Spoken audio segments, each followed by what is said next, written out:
Hello students of class 9. Today I am back with the remaining part of the chapter 7, that is diversity in living organisms.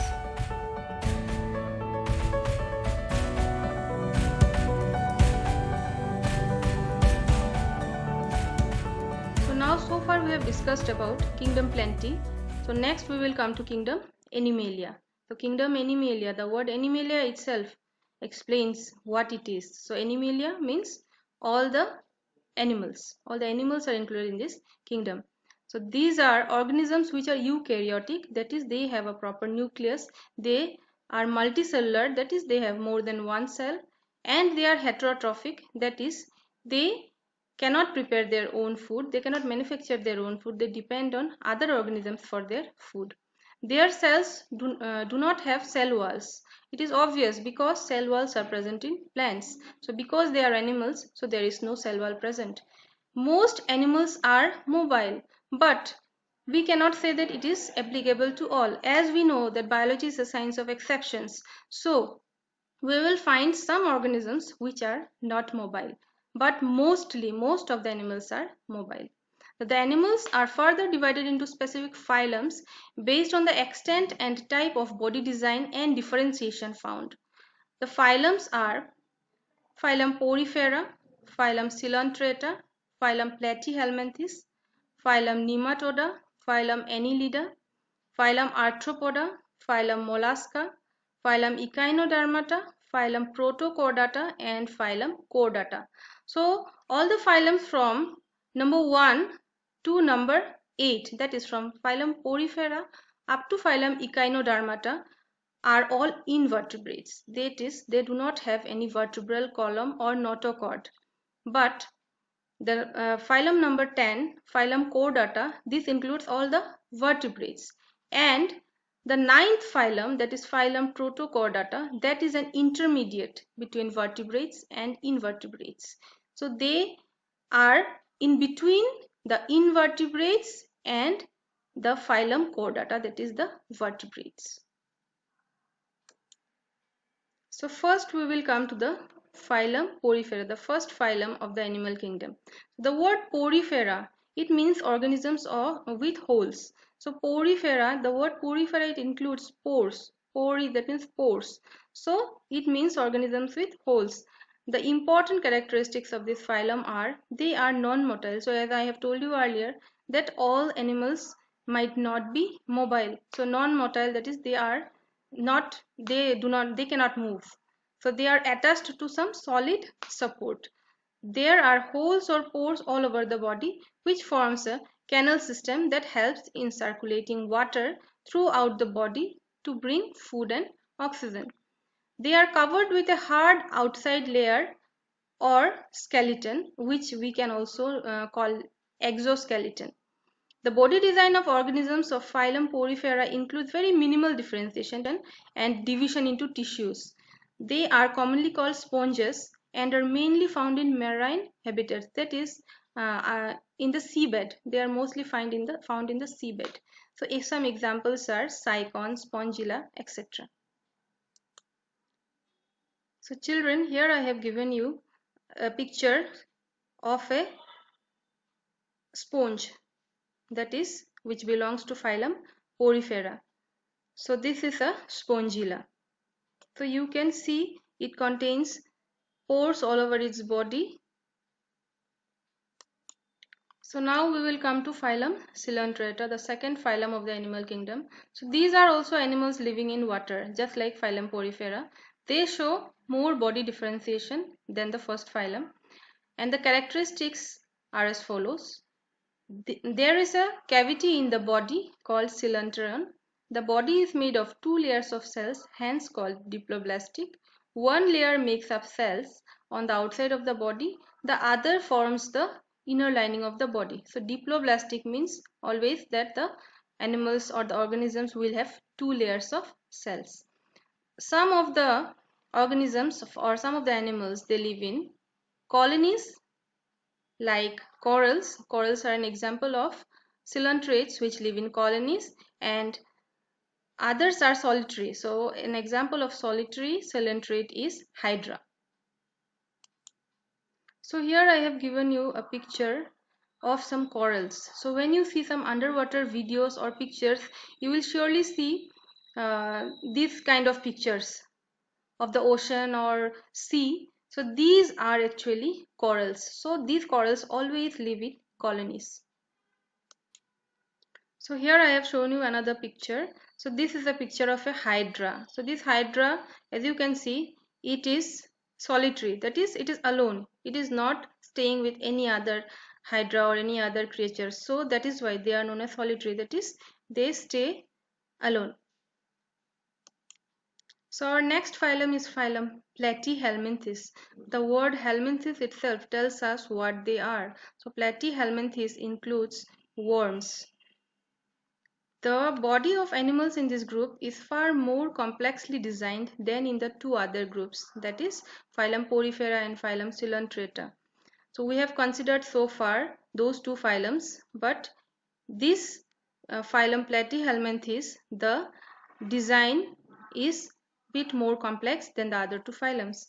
The characteristics of this phylum are the body is bilaterally symmetrical. So the word bilateral symmetrical, it means that the left and right halves of the body have the same design. That is, if you divide them into two parts, if you cut them into two halves, then both the halves will be of the same design. So the next characteristic is there are three layers of cells, and so these animals are called triploblastic tree. So tri, this word itself tells us the meaning. So triploblastic means they have three layers of cells in their body. So in this phylum, some degree of tissue formation occurs. The previous phylum, they did not show any tissue formation, but in phylum Platyhelminthes, some tissue formation occurs. However, there is no true body cavity or coelom. The body is flattened dorsiventrally. So dorsiventrally means top to bottom, which is why these animals are also called flatworms. So they are worms, but they are flatworms, that is their body is flat. They are either free living or parasitic. So free living. The word free living means that is they can live freely without any other's help, or parasitic. So parasitic means they survive within another organism. For example, the worms which are found in the body of human beings, and for which reason children every year they are given deworming tablets, as you all know. So those worms are also parasitic. So examples of some free-living flatworms are planarians. So planaria, it is a free-living flatworm, and example of parasitic flatworm are liver flukes. So here I have shown you an example of a flatworm. So this is the one which I have told planaria. It is a planaria. So you can easily understand how flat it is, and that is why they are known as flatworms. So children, next we will come to phylum Nematoda. So Nematoda also includes worms, but they are a little bit different from the Platyhelminthes. They are not flatworms. They are roundworms. So this phylum Nematoda, the animals which are included here, are also known as roundworms.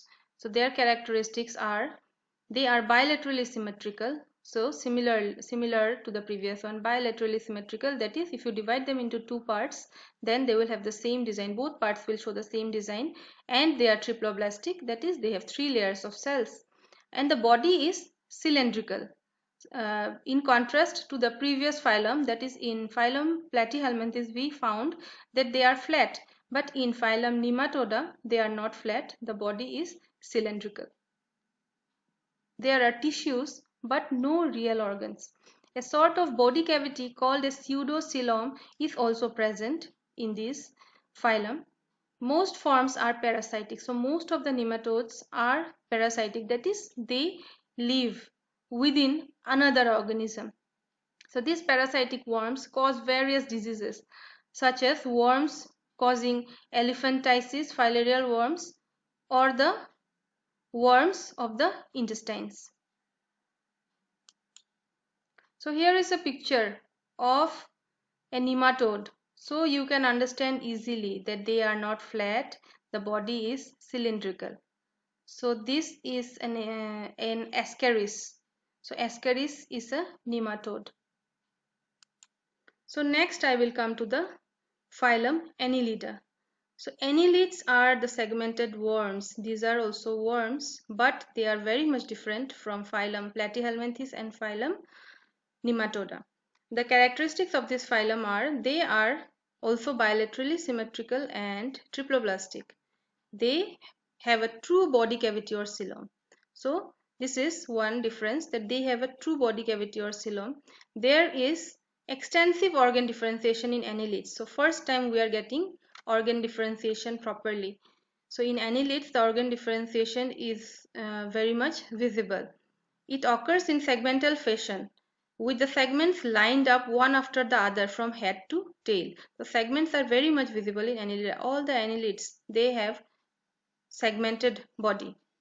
So they are found in a variety of habitats. So they are found in freshwater, marine water, as well as land. So some examples of annelids are earthworms and leeches, which are very common. So here I have shown a zoomed picture of an earthworm. So you can clearly see the segments which are very much visible. So not only in earthworms, even in other annelids also, these segments are very much visible, and each segment, it shows us the differentiation of the organs. So next we will come to phylum Arthropoda. So this phylum, it is probably the largest of the animal kingdom. In all the animals, this phylum, it is the largest. Why? It includes the largest number of organisms. The word Arthropoda, it means jointed legs.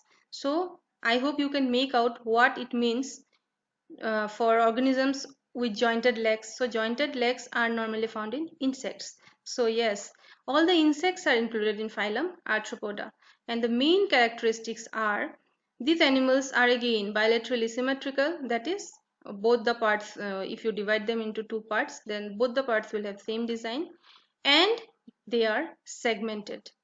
Just like annelids, the arthropods are also segmented. There is an open circulatory system.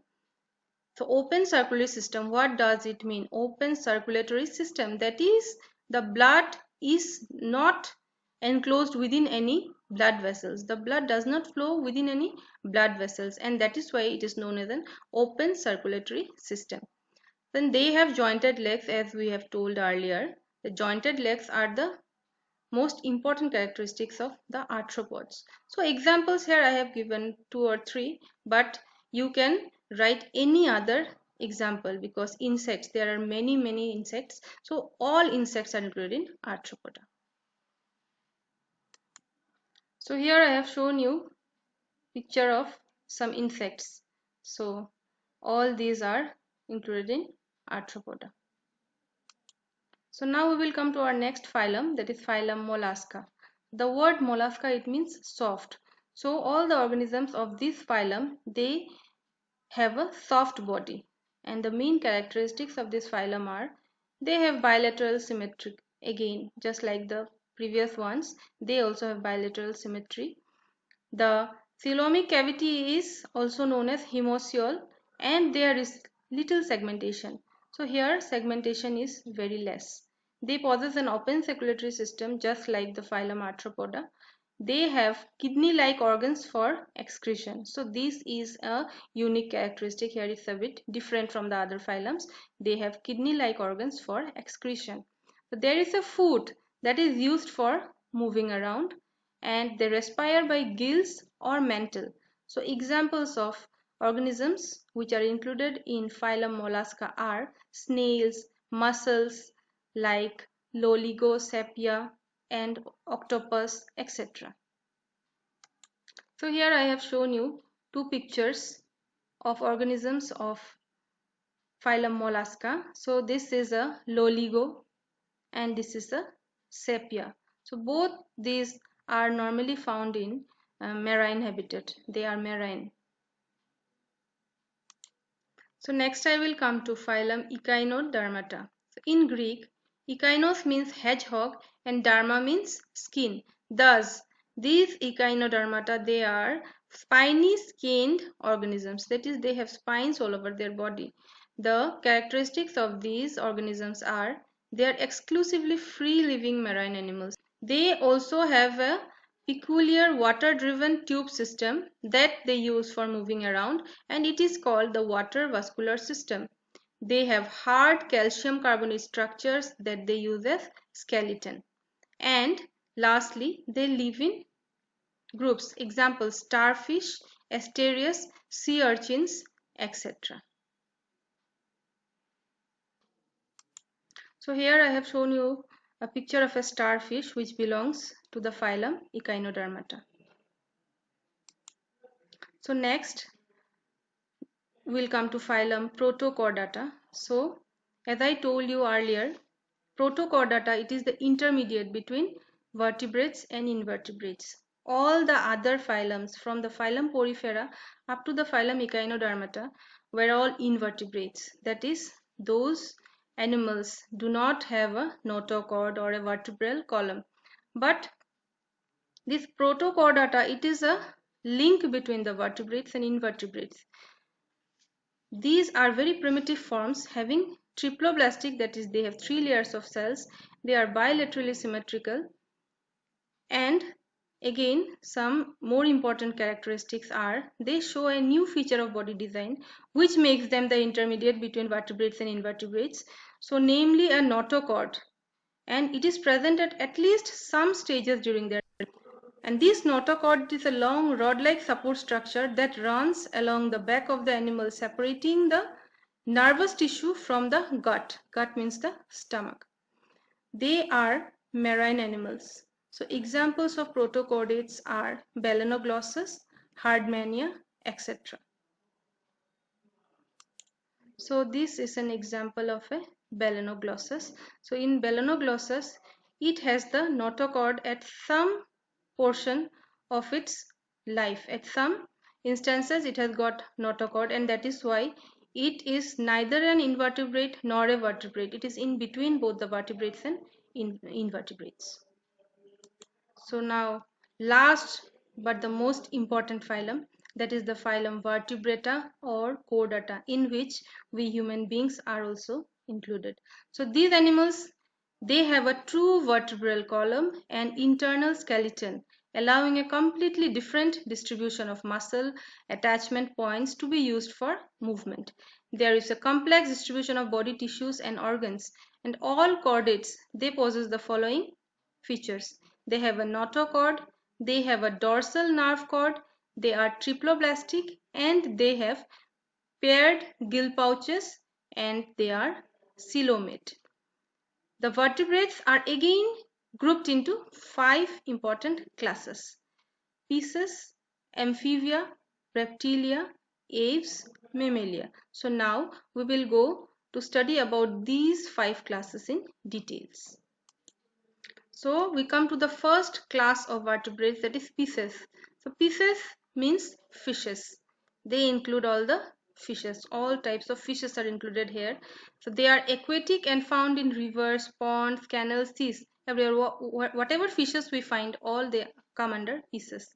So they have the following characteristics. They are cold-blooded and have streamlined body. Cold-blooded. So this is a new word. So what does cold-blooded mean? So cold-blooded means they can adjust their body temperature in accordance with their surroundings. And streamlined body, so streamlined body means the body which is tapering at both ends. In the middle it is broad, and at the both ends it is tapering, so that helps the animals in swimming in water. The next characteristic is respiration by gills. They have gills for respiration. So they also have pectoral as well as pelvic fins. The entire body is covered by scales. Heart is two-chambered. Lateral line system is present, and they are oviparous. So oviparous means they lay eggs. So we can think of many fishes.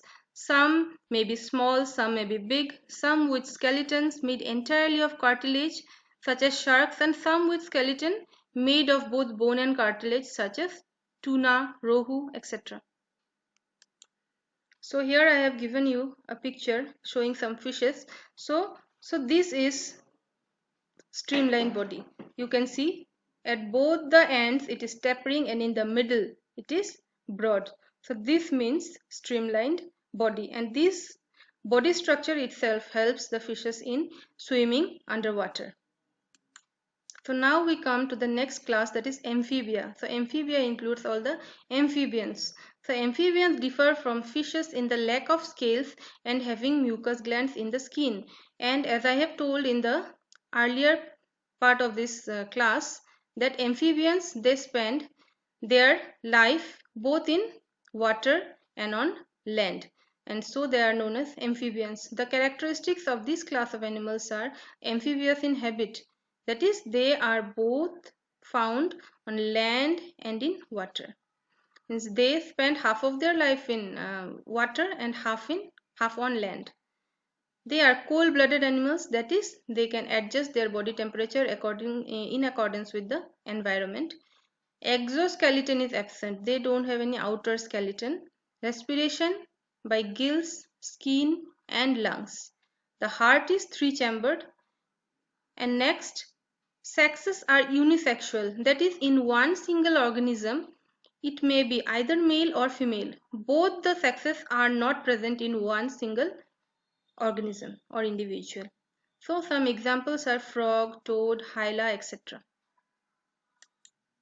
So here is some picture of some frogs. So they are all amphibians. So next we will come to the class reptilia. So reptilia means reptiles. So all the reptiles are included in this class. The characteristics of these animals are they are cold-blooded again. So cold-blooded means they can adjust their body temperature in accordance with the surroundings. The next is their skin is non-glandular and dry. Most of them have a three-chambered heart, whereas again there is an exception. The crocodiles have four-chambered heart. They lay eggs with tough coverings and do not need to lay their eggs in water, unlike amphibians. So unlike amphibians, it is not necessary for reptiles to lay their eggs in water. So examples of some amphibians are snakes, turtles, lizards. So crocodiles also, as we have said here, crocodiles will also come here. So all these are reptiles. So here is a simple picture which shows some reptiles, crocodiles, snakes, lizards. So different kinds of snakes, alligators, all are included in reptiles. So now we come to our next class, that is aves. So aves includes all the birds. All birds fall under this class, and their characteristics are they are warm-blooded. So now there is a vast difference with the other classes. So warm-blooded means they cannot adjust their temperature according to their surroundings. They always have a constant body temperature, and that is why they are known as warm-blooded animals. So all the warm-blooded animals, they have a constant body temperature. So exoskeleton, that is the outer skeleton of the body of these animals, are made of feathers. Four limbs are modified into wings, as you know for birds that their four limbs are modified into wings. They breathe through their lungs. They are oviparous. So oviparous means they lay eggs.